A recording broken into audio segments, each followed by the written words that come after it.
Hello my dear students, welcome back to Webtectronics. आज की जो वीडियो है उसमें हम लोग डिस्कस करेंगे कुछ क्वेश्चंस को। ठीक है, हम लोगों ने इफ कंडीशन में कुछ क्वेश्चंस किए थे, बहुत बेसिक से क्वेश्चंस किए थे, बट उतने क्वेश्चंस काफ़ी नहीं है। हम लोग क्या करेंगे, कुछ और क्वेश्चंस देखेंगे, कुछ अलग अलग टाइप के क्वेश्चंस की प्रैक्टिस करेंगे।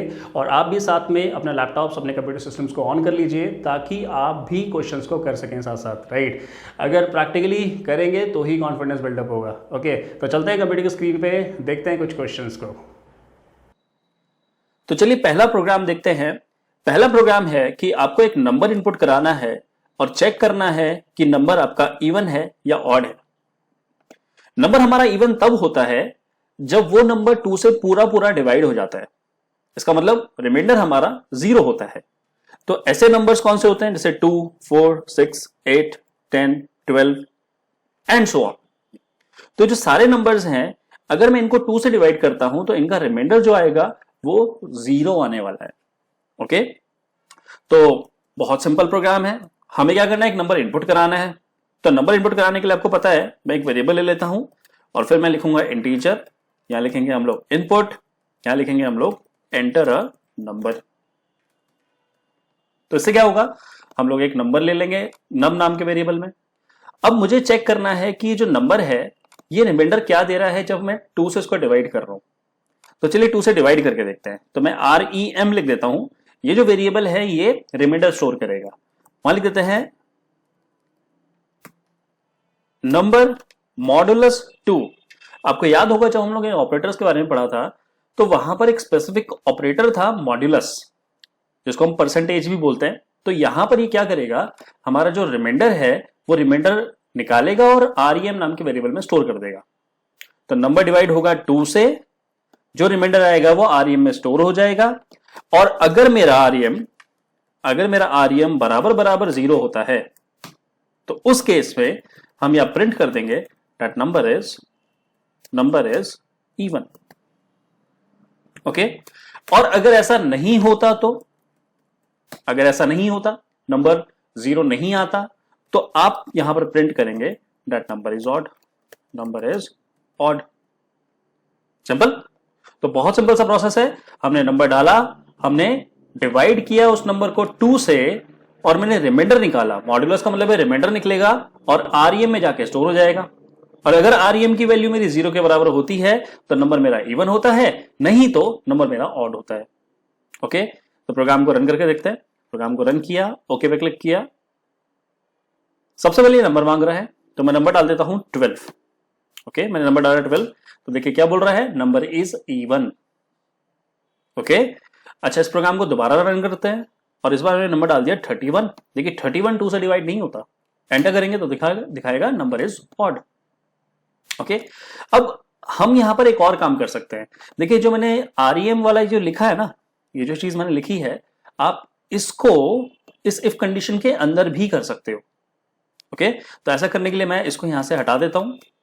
तो ये जो नंबर मॉड्यूलस 2 लिखा है इसको भी हटा देते हैं। और देखिए मैं क्या कर रहा हूं, यहां पर ये जो REM लिख रहा हूं ना, इसको हटा के सिंपल लिख दूंगा नंबर मॉड्यूलस 2। इससे भी हमारा प्रोग्राम एग्जैक्टली सेम तरीके से काम करेगा। तो फिर से प्रोग्राम को रन करते हैं। रन किया, ओके पे क्लिक किया, एंटर नंबर मांग रहा है, नंबर डाल देते हैं 45। That is an odd number. Run करते हैं तो देखिए ऑड बता रहा है। प्रोग्राम को फिर से रन करते हैं और अगर मैं यहां पर नंबर डाल देता हूं फॉर एग्जाम्पल 34, एंटर किया तो नंबर इज इवन बता रहा है, राइट। इसका स्क्रीनशॉट लीजिए, बढ़ते हैं अगले प्रोग्राम की तरफ।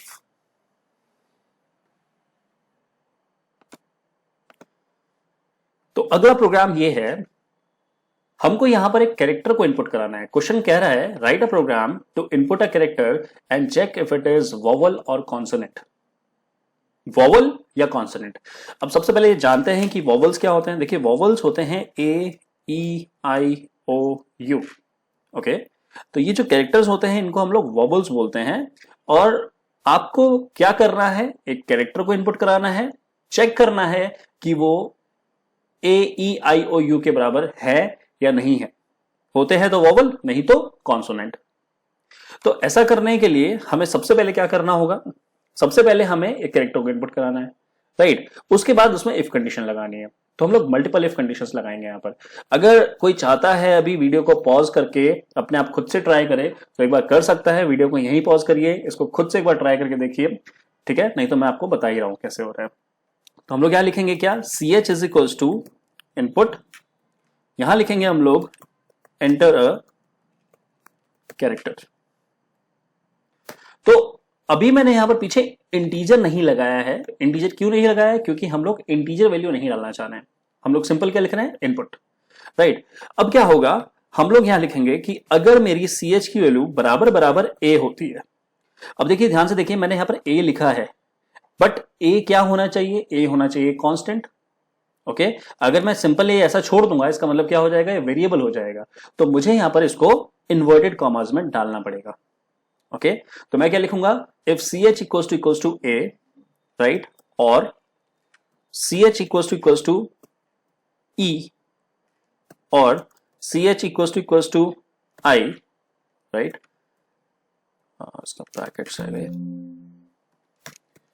और सी एच इक्वल्स टू ओ,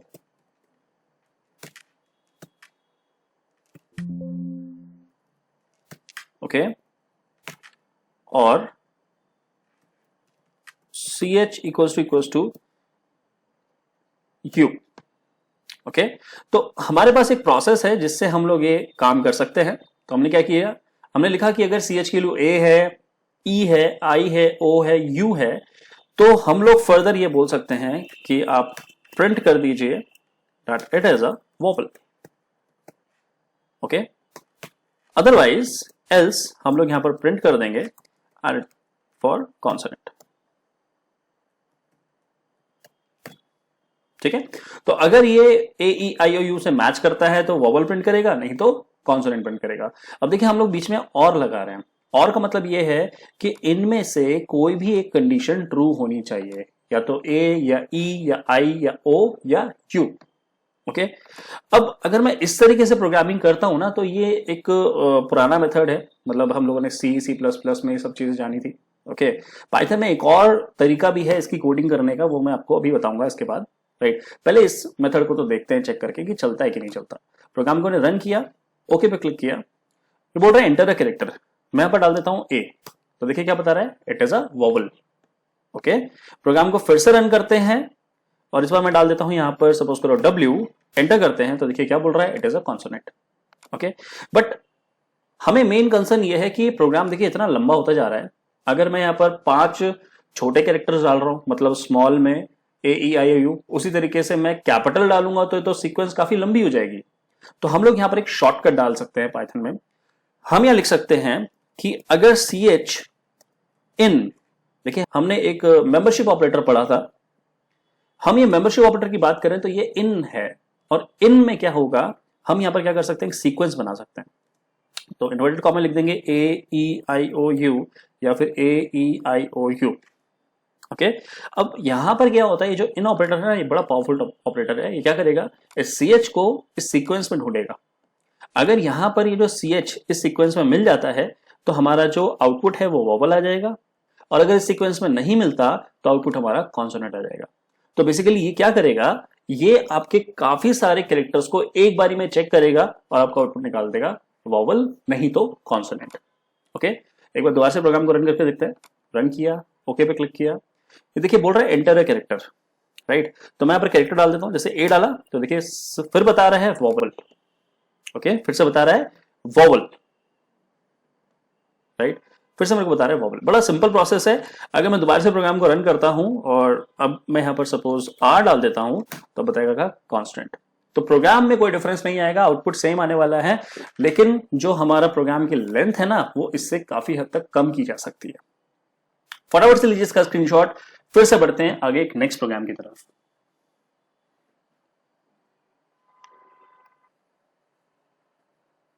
तो अगला प्रोग्राम हमारा होने वाला है कि आपको एक नंबर डालना है, नंबर डालना है 1 से 7 के बीच में, और प्रिंट करना है the respective day of the week. इसका मतलब ये है कि अगर मैं 1 डालता हूं तो मेरा जो डे होना चाहिए मंडे प्रिंट होना चाहिए। अगर मैं 2 डालता हूं तो डे हमारा ट्यूसडे प्रिंट होना चाहिए, राइट।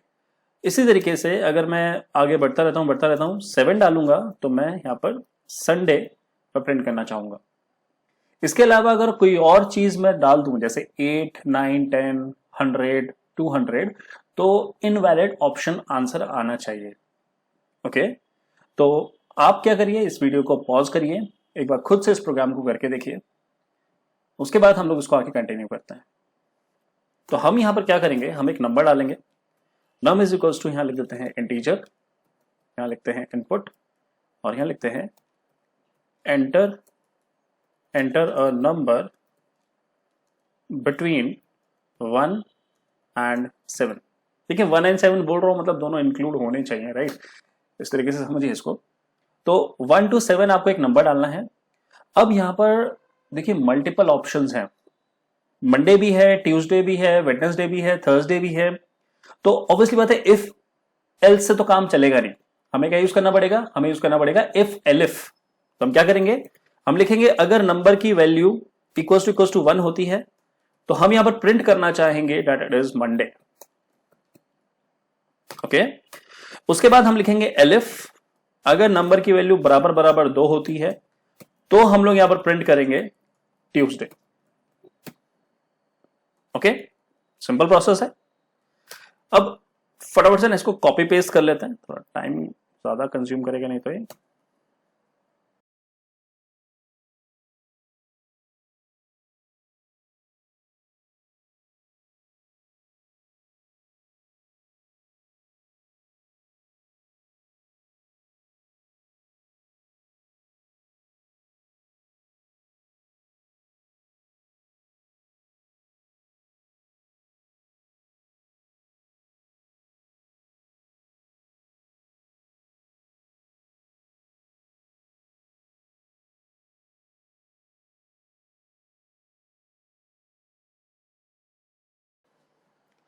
तो हम लोगों ने ये सारा का सारा प्रोसेस लिख दिया है।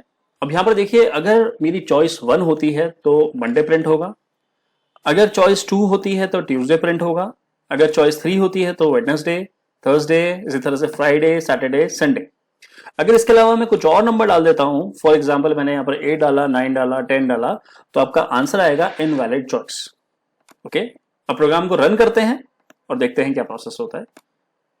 तो ये बोल रहा है एंटर नंबर बिटवीन 1 to 7, तो मैंने नंबर डाल दिया यहाँ पर 3। देखिए आंसर क्या आ गया, आंसर आ गया वेडनेसडे। ओके, फिर से प्रोग्राम टर्न करते हैं, इस बार डाल देते हैं यहाँ पर 7, तो आंसर आ गया संडे। और अगर मैं इसी तरीके से प्रोग्राम को रन करूं और सपोज मैं 9 लिख दूं तो आंसर आ जाएगा इनवैलिड चॉइस। ओके, तो ये रहा आपका अगला प्रोग्राम जहां पर हमने इफ एलिफ का यूज किया है। फटाफट से लीजिए इसके स्क्रीनशॉट, बढ़ते हैं नेक्स्ट प्रोग्राम की तरफ। सो नेक्स्ट प्रोग्राम है write a program to input the price of 3 items and calculate total price. तो हमें 3 आइटम्स का प्राइस डालना है और साथ साथ टोटल प्राइस कैलकुलेट करना है, और उसके बाद हमें डिस्काउंट देना है 10% का टोटल प्राइस पे अगर हमारा टोटल प्राइस एक्सीड करता है 1000 रुपीज, राइट। तो ऐसा कोई भी ऐसा शॉपकीपर्स वगैरह ऑफर्स निकालते रहते हैं कि अगर आप इतने की शॉपिंग करेंगे तो इतना डिस्काउंट होगा, तो वो भी जो उसका प्लेटफॉर्म होता है सिस्टम का, वो भी इसी पे काम कर रहा होता है, ऐसा ही कुछ एल्गोरिथम होता है। तो हम यहाँ क्या करेंगे, सबसे पहले प्राइजेस डाल देते हैं। तो P1 डाल देता हूं इज इक्वल्स टू इंटीजर, यहां लिखेंगे हम लोग इनपुट और फिर लिखेंगे एंटर प्राइस 1। ओके, इसी की तरह से मुझे इसको लाइक 3 बार करना है। ओके, एंटरप्राइज 1, एंटरप्राइज 2, एंटरप्राइज 3, यहाँ पर 2 कर देते हैं, यहाँ 3 कर देते हैं। तो मैंने 3 प्राइजेस को इनपुट कराया। अब टोटल प्राइस कैलकुलेट करना है, तो ध्यान रखिएगा आप इसको ऐसे ना लिख दें, राइट। टोटल प्राइस में ऐसा स्पेस नहीं आएगा, मैंने आपको बताया था कुछ रूल्स होते हैं इसके वेरिएबल्स के। तो हम लोग सिंपल या तो टोटल लिख देते हैं, total is equals to P1 plus P2 plus P3। मैंने तीनों प्राइसेस को ऐड कर दिया। तो अब मुझे चेक करना है कि मेरा जो टोटल प्राइस है क्या वो 1000 रुपीज से इंक्रीज करता है या नहीं करता। तो अगर करता है मतलब इफ लगाना पड़ेगा, अगर मेरा टोटल प्राइस इंक्रीज करता है 1000 रुपीज से तो मुझे क्या करना होगा, मुझे डिस्काउंट अप्लाई करना है। तो ऐसा करने के लिए मैं DIS नाम से वेरिएबल ले लेता हूं जिसकी इनिशियल वैल्यू मैंने 0 डिफाइन कर दी। ठीक है, आप चाहे तो उसको अंदर भी डिफाइन कर सकते हैं, कोई दिक्कत नहीं है। तो मैं लिख देता हूं DIS is equal to total multiply by 10, right, मुझे 10% इसका निकालना है, तो मैंने लिखा 10 एंड डिवाइड बाय 100। तो इससे क्या होगा, मेरा डिस्काउंट कैलकुलेट हो जाएगा। ओके, और अगर ऐसा नहीं होता तो हमारा जो डिस्काउंट होगा वो 0 रहेगा। ओके, तो अगर मेरा जो टोटल प्राइस है वो 1000 रुपीज से ज्यादा होता है तो हम लोग यहां पर डिस्काउंट सेट कर देंगे, that is total into 10 divide by 100, otherwise हमारा डिस्काउंट 0 रहेगा। फाइन। अच्छा, अब हमें क्या करना है, हमें जो टोटल पैसा देना है उसको भी कैलकुलेट करना पड़ेगा, मतलब हमारा नेट प्राइस निकलना चाहिए। तो नेट प्राइस क्या निकल जाएगा, that is total minus discount. Okay, तो हम लोगों ने यहां पर 3 चीजें कैलकुलेट करी हैं। पहली चीज है टोटल प्राइस, उसके बाद हमने कैलकुलेट किया है डिस्काउंट। अगर 1000 से ज्यादा होता है तो डिस्काउंट आपका आ जाएगा 10% का, नहीं तो 0 हो जाएगा, राइट। और फिर निकाला है मैंने नेट प्राइस, जो आपको टोटल प्राइस एक्चुअली पे करना है। ओके, तो अब हम लोग क्या करेंगे, यहां पर हम प्रिंटिंग करेंगे। पहला लिख देते हैं हम लोग टोटल प्राइस, तो टोटल प्राइस कितना हुआ, दैट इज टोटल। तो पहले प्रिंट होगा मैसेज टोटल प्राइस का, उसके बाद प्रिंट होगा total, that is the variable name. उसके बाद हम लोग कहेंगे प्रिंट, प्रिंट के बाद हम यहां लिख देंगे डिस्काउंट, राइट। अब डिस्काउंट कितना आया है, देखिए डिस्काउंट हम लोग इस वेरिएबल में स्टोर कर रहे हैं, DIS नाम के वेरिएबल में स्टोर कर रहे हैं। तो हम लोग यहां पर सिंपल क्या कर देंगे, DIS लिख देंगे और फिर हम लोग प्रिंट कर देते हैं दैट नेट अमाउंट, राइट। जो नेट अमाउंट है, या फिर हम लिख देते हैं नेट पेएबल अमाउंट जो है, उसको हम लोग यहां पर लिख देते हैं और NP लिख देते हैं। तो देखिए प्रोग्राम हम लोग पूरा बना लिया है। यहां पर पहले 3 प्राइजेस को इनपुट करेंगे, टोटल निकालेंगे, डिस्काउंट कैलकुलेट करेंगे, डिस्काउंट को माइनस करेंगे टोटल से, और जो भी नेट प्राइस आएगा उसको हम प्रिंट कर देंगे। ओके, अब प्रोग्राम को रन करके देखते हैं क्या रिजल्ट आते हैं। ओके किया, देखिए बोल रहा है एंटरप्राइज 1। तो सपोज मैंने कोई एक कुछ आइटम परचेज की है जिसका पहला प्राइस है 250 रुपीज, दूसरा जो आइटम लिया है उसकी वैल्यू है 540 रुपीज, और तीसरा आइटम है 100 रुपीज का। तो जैसे मैं एंटरप्राइज करूंगा तो देखो क्या हुआ, टोटल प्राइस कितना आ गया 890 रुपीज, डिस्काउंट हमारा 0 है तो हमें टोटल प्राइस कितना देना पड़ेगा, 890 ही देना पड़ेगा। ओके, अगला करते हैं, दोबारा करके देखते हैं इसको। इस बार मैंने पहला आइटम परचेस किया 250 रुपीज का, अगला आइटम परचेस किया 500 रुपीज का, अगला आइटम परचेस किया 600 रुपीज का। तो देखिए इस बार क्या हुआ, हमारा जो टोटल अमाउंट आया दैट इज 1350, जिसमें 135 रुपीज का हमें डिस्काउंट अप्लाई हुआ, तो हमें जो टोटल पैसा देना है दैट इज 1215, राइट, 1215 रुपीज। तो आई होप आपको पूरा प्रोसेस समझ आ गया है। ओके, अगर समझ आ गया है तो अब मैं आपको देने वाला हूं एक टास्क, लेकिन उससे पहले फटाफट से लीजिए इसका स्क्रीनशॉट, फिर देंगे आपको एक टास्क और फिर इस वीडियो को एंड करेंगे।